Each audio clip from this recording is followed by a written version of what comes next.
الحمد لله الحمد لله وكفى وسلام على عباده الذين اصطفى خصوصا على سيد الرسل وخاتم الأنبياء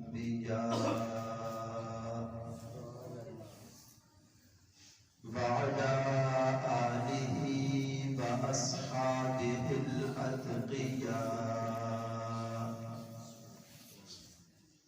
أما بعد فأعوذ بالله من الشيطان الرجيم بسم الله الرحمن الرحيم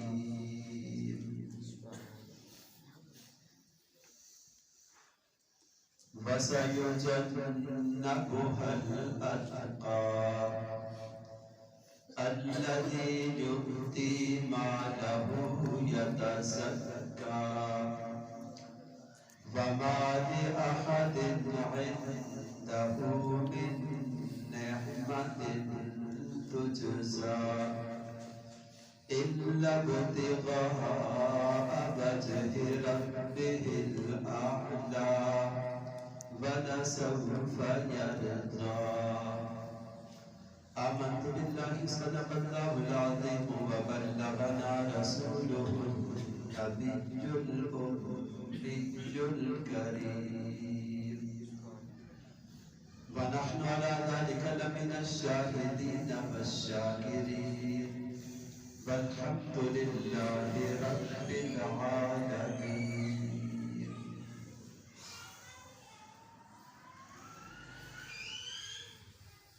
ہے زمانہ محترم صدیق تیری شان کا، ہے زمانہ محترم صدیق تیری شان کا، صدق کا، اخلاص کا، ایمان کا، ایمان کا، تجھ سے پھیلا نور اسلام عرب میں اور شام میں، مٹ گیا نام ارتداد کا، کفر کا، طغیان کا، انبیاء کے بعد ہے رتبہ تیرا سب سے بلند، مقتدا ہے علی کا، ابوذر اور سلمان کا،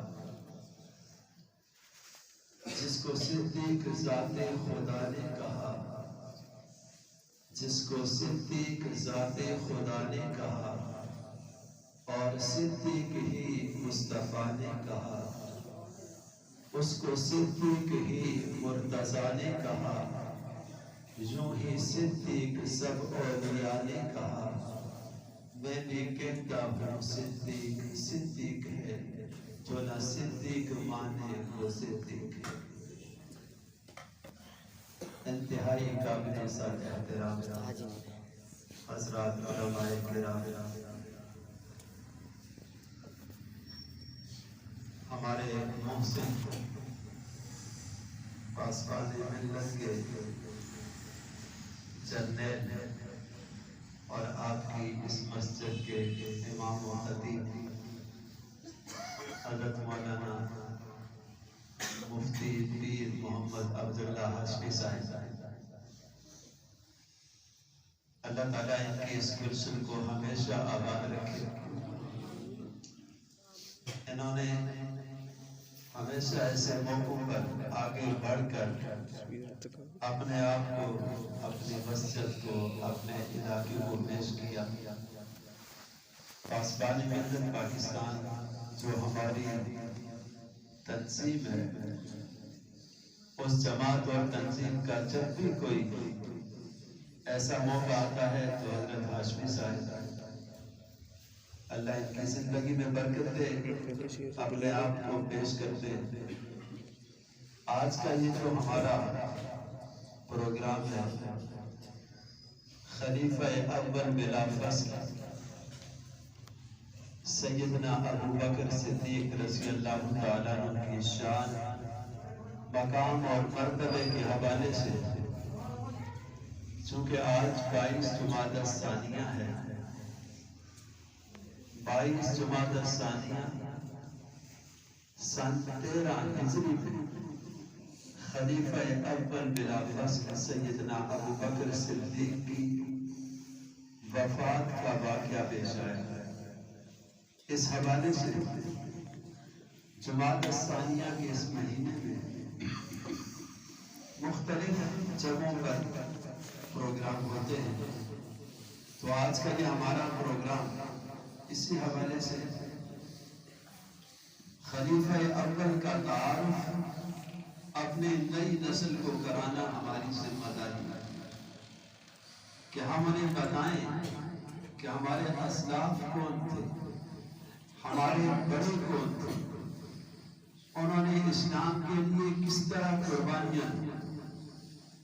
اگر ہم بتائیں گے تو ہماری آگے نسلوں تک یہ دین منتقل ہوگا، اور اگر ہم نہیں بتائیں گے تو ظاہر بات ہے انہیں کچھ پتہ نہیں ہوگا۔ اور آج کا یہ زمانہ جو جہاں الحاد عام ہے، دین سے دوری عام ہے، انتہائی پرفتن یہ دور چل رہا ہے، اس پرفتن دور میں ہماری ذمہ داری ہے کہ ہم آگے اپنی نسلوں کو یہ دین منتقل کریں۔ دین کی بنیاد، دین کی اساس کیا ہے، اس کو ہم اپنے لوگوں کو بتائیں۔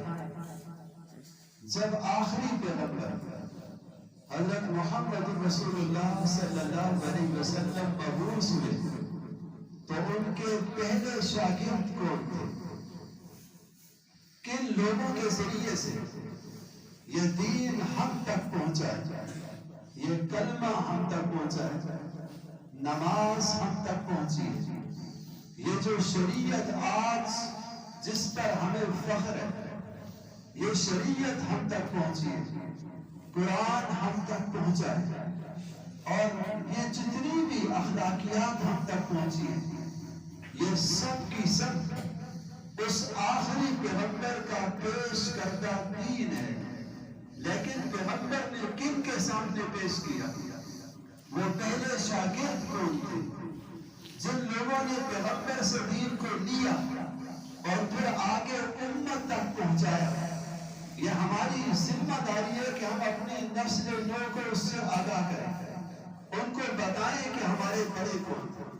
اور جس کا تذکرہ آج ہم کرنے جا رہے ہیں وہ تو ایسی عظیم ہستی ہے کہ اسے خلیفہ اول ہونے کا اعزاز بھی حاصل ہے، اور وہ اول المسلمین بھی ہے۔ مسلمانوں میں سب سے پہلے بڑے مردوں میں جو شخص ایمان لایا اسے ابو بکر صدیق کہتے ہیں۔ یہ اسلام کی بنیاد کی پہلی اینٹ ہے، جہاں سے اسلام کی بنیاد رکھی گئی، جہاں سے اسلام چلا ہے، یہ اسلام کی اکائی ہے۔ آپ جانتے ہیں کہ اگر اکائی نہ ہو تو دھائی نہیں ہو سکتی، دھائی نہ ہو تو سینکڑا نہیں ہوتا، سینکڑا نہ ہو تو یہ ہزار نہیں ہوگا، ہزار نہیں ہے تو پھر لاکھ نہیں ہے، 10,000 نہیں ہے، لاکھ نہیں ہے، پھر کروڑ نہیں ہے، 10 کروڑ نہیں ہے، پھر ارب نہیں ہے، ارب نہیں تو 10 ارب نہیں، 10 ارب نہیں تو کھرب نہیں۔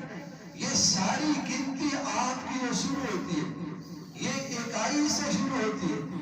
ابو بکر اسلام کی اکائی ہے، ابو بکر اسلام کی بنیاد ہے، جہاں سے اسلام چلا ہے۔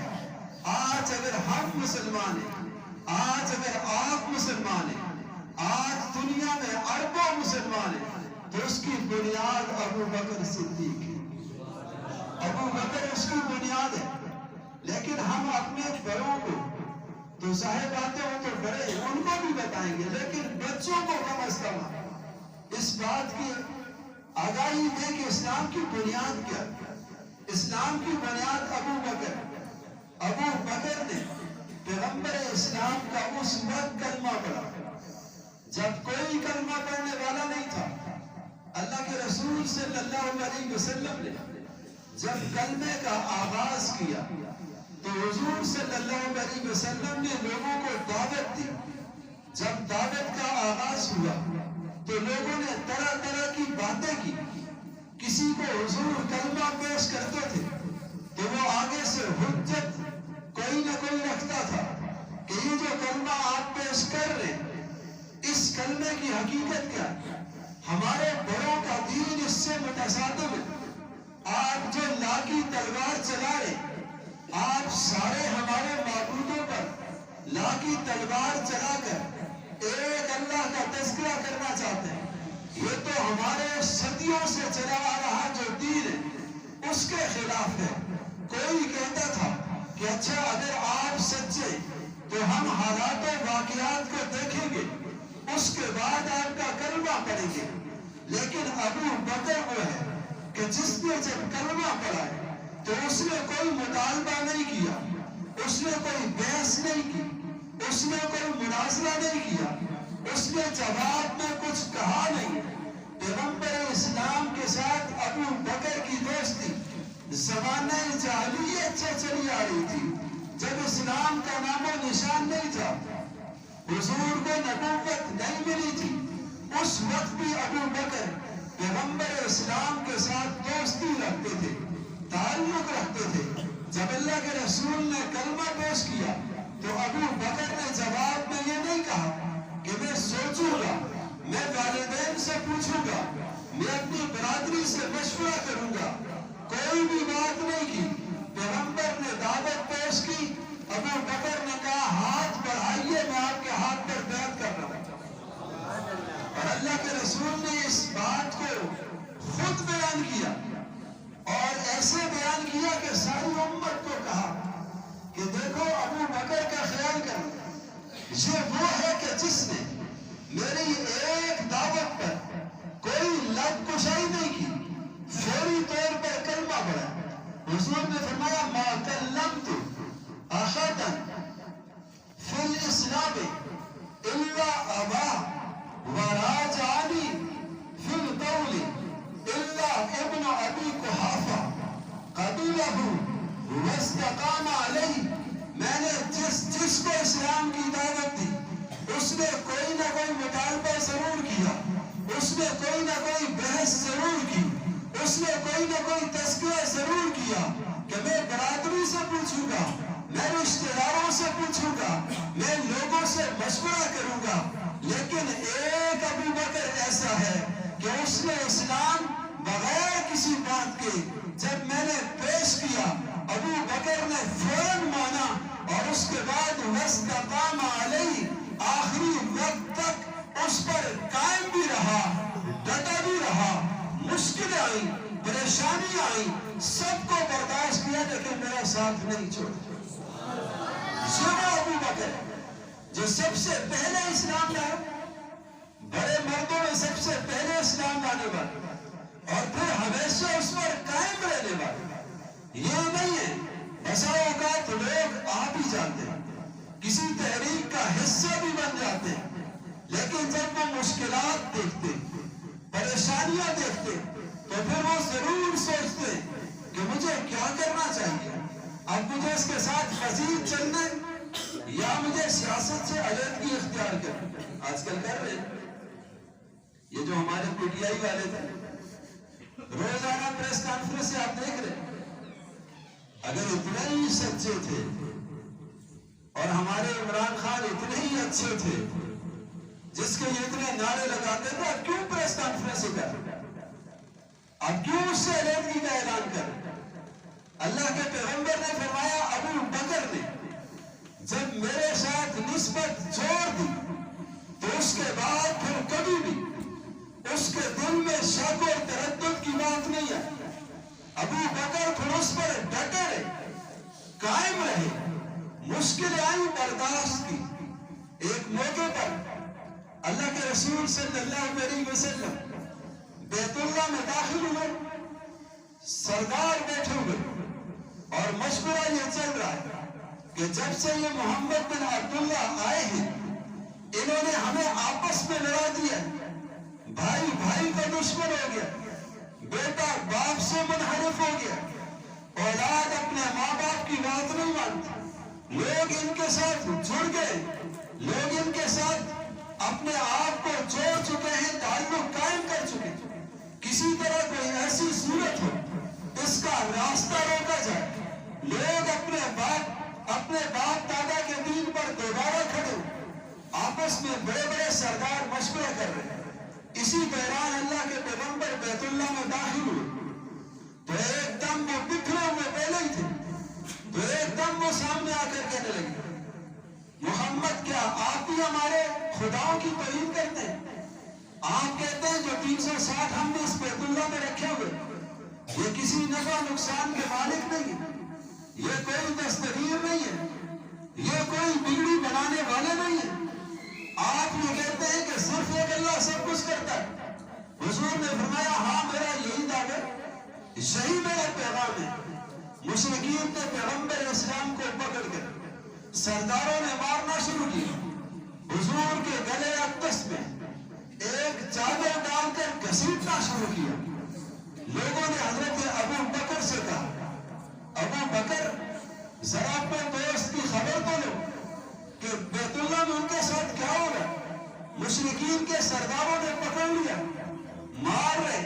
صدیق اکبر وہیں سے واپس بھاگے ہوئے آئے، بیت اللہ شریف میں داخل ہوئے، دیکھا صورتحال بگڑی ہوئی ہے۔ حضرت ابو بکر نے کسی کو لات ماری، کسی کو مکہ مارا اور سائڈ پہ کیا، کہنے لگے وَإِلَّكُمْ أَتَقْتُلُونَ رَجُلًا أَن يَقُولَ رَبِّيَ اللَّهُ وَقَدْ جَاءَكُمْ بِالْبَيِّنَاتِ مِن رَبِّكُمْ۔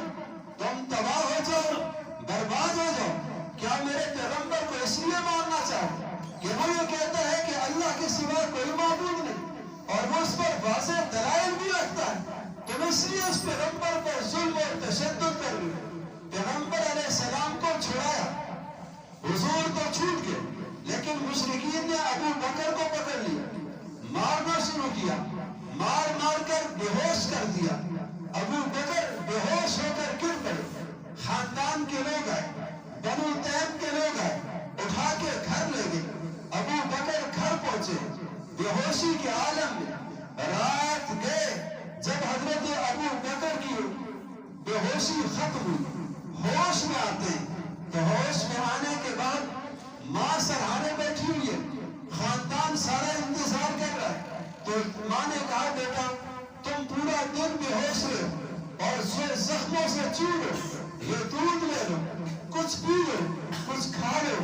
جواب ملتا ہے این حبیبی این رسول اللہ واللہ لا اذوق طعاما او شرابا حتی انظر الى رسول اللہ۔ اللہ کی قسم میں اس وقت تک کچھ نہیں کھاؤں گا، کچھ نہیں پیوں گا جب تک کہ میں اللہ کے رسول کو دیکھ نہ لوں کہ وہ کس حال میں۔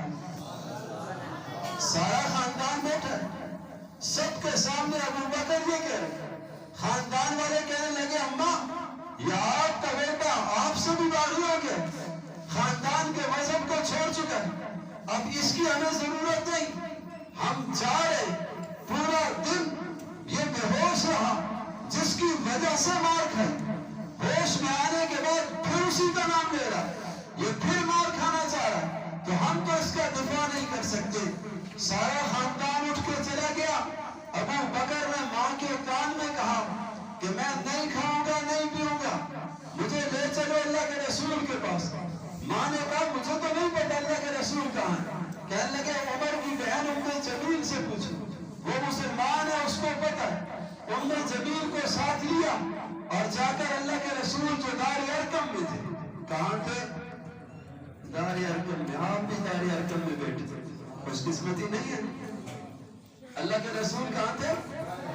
دار ارقم میں۔ آپ کی مسجد بھی دار ارقم، آپ کی نسبت اس سے خوشی ہے، خوشی کی بات۔ آپ کی مسجد کا نام وہ دار ارقم رکھا گیا اور یہ اسی نسبت سے، اور اللہ کا شکر ہے یہاں اسی دین کا کام ہو رہا، جو وہاں ہو رہا تھا وہ یہاں ہو رہا۔ وہاں پیغمبر کی بات ہوتی تھی، یہاں ہو رہی، وہاں توحید کی بات ہوتی تھی، یہاں ہو رہی، وہاں صحابہ کی عظمت بیان ہوتی تھی، یہاں ہو رہی، وہاں قرآن کی بات ہوتی تھی، یہاں قرآن کی بات ہو رہی ہے۔ اس لیے یہ وہی دار ارقم ہے، اسی نسبت سے آپ کو مبارک ہو، مبارکباد کے مستحق ہیں۔ فرمایا ام جمیل کو ساتھ لو، دار ارقم میں اللہ کے پیغمبر ہیں، وہاں مجھے لے چلو۔ جب حضرت ابو بکر وہاں پہنچے، زخموں سے چورے اور جسم خون سے آلودہ، اور اللہ کے پیغمبر کے پاس جب پہنچے تو رسول اللہ نے گلے سے لگا دیا، سینے سے لگایا، اور ساتھ کہا ابو بکر تم زخموں سے چور تھے، بے ہوش تھے، مجھے بلا لیتے، میں آپ کے گھر چلا آتا۔ ابو بکر نے کہا اللہ کے رسول اگر آپ میرے گھر آتے تو پتہ کیسے چلتا کہ آقا کون ہے، غلام کون ہے؟ پتہ کیسے چلتا پیر کون ہے، مرید کون ہے؟ پتہ کیسے چلتا استاد کون ہے، شاگرد کون ہے؟ مجھے آپ کے قدموں میں آنا چاہیے تھا، اس لیے میں آپ کے قدموں میں آیا، اور اپنی پرواہ کوئی نہیں، اس لیے کہ ابو بکر تو پیغمبر کا ساتھی ہے، اسے پیغمبر کی فکر ہے۔ علامہ اقبال نے کہا تھا نا، پروانے کو چراغ بلبل کو پھول بس، صدیق کے لیے ہے خدا کا رسول بس۔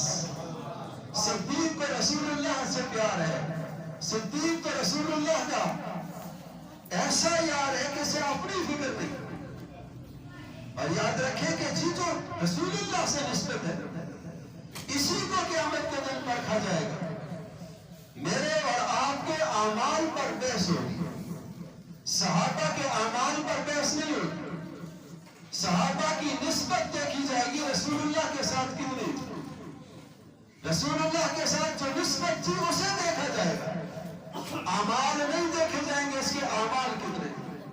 ہم صحابہ کا احترام اس لیے نہیں کرتے کہ صحابہ نمازی تھے، اس لیے نہیں کرتے کہ صحابہ بہت زیادہ ذکر کرتے تھے، ہم اس لیے کرتے ہیں کہ ہمارے پیغمبر کے یار تھے، ان کی نسبت یہ دیکھی جائے گی۔ حضرت عمر فرمایا کرتے تھے نا ابو بکر کے بارے میں، ابو بکر سیدنا وخیرنا واحبنا الی رسول اللہ، لوگوں ابو بکر ہمارے سردار ہیں، ابو بکر ہمارے سر کا تاج ہے، ابو بکر ہمارے آقا ہیں، ابو بکر ہمارے بڑے ہیں، کیوں؟ وخیرنا، یہ ہم میں سب سے بہتر ہے، سب سے اعلیٰ ہے، سب سے بلند ہے، سب سے برتر ہے، سب سے زیادہ تقوی والے ہیں، سب سے زیادہ طہارت والے ہیں، یہ اس لیے ہمارے سردار ہیں، لیکن اس کی وجہ کیا ہے کہ یہ سب سے اعلیٰ ہے؟ فرمایا وجہ یہ وَأَحَبُّنَا إِلَىٰ رسول اللہ، یہ ہمارے رسول اللہ کے محبوب ہیں، ہمارے رسول کے لیے محبوب ہیں۔ تکبیر، اللہ اکبر، رسالت، یا رسول اللہ، شان صحابہ، یا شان حق کے عیال، شان ابو بکر صدیق، نبی کا ہم سفر ابو بکر